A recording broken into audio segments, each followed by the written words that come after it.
Nakalagay sa punch ng sweater.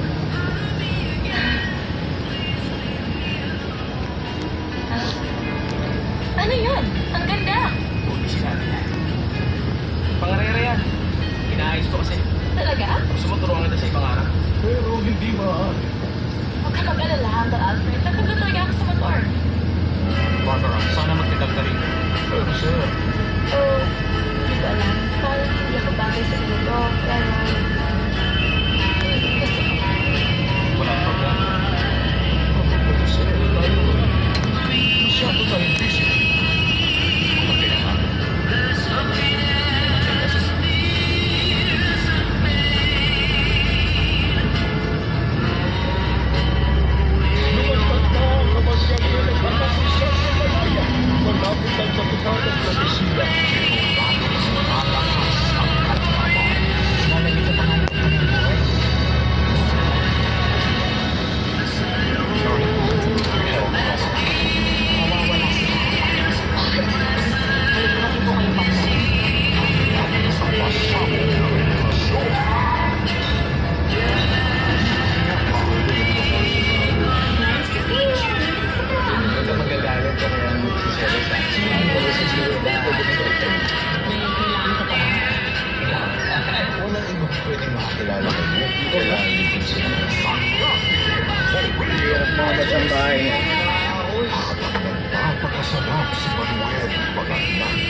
Yan lang.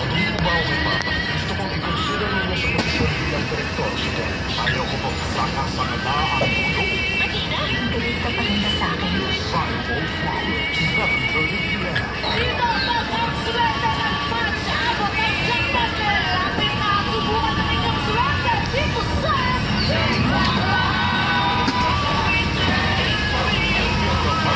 Sayang doon. Bakit walang mga doktora at ospital? Bakit May bahay ko. Wala na sila. Bakit walang maayos na daan? Bakit may panutang ulat na shabu sa dagat? Bakit tinatapos lang ang mga gulang? Bakit hindi napaparusahan ang paisada? Ang magiging tanong ng legunan, hahanapan ng kasagutan sa Reporters Network tuwing Sabado ng gabi. Miswa! Ay, miswa pala. Pagbahagi ng pagbabalita. Lagyan mo sa Pinas, pagtagulan na ganyan. Sarap. Maging mapag-usap. Sarap niya, saka dalawang gram na sabaw. Kaya sa Pinas. Oo, pag konti lang sabaw, nauubos yung sabaw, ano sir? Oo, pagka kasi na ano yan, na ano ba yan? Na lumalamig yan. Ay, lumalamig. Ina-absorb yung sabaw na. Nauubos yung sabaw nga. Kwentong totoo. Eh, dapat maraming sabaw yan eh. Here's to plus. Dalawang gram na sabaw.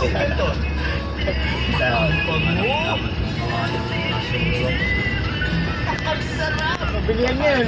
Yung gusto na yan. Sa happiness.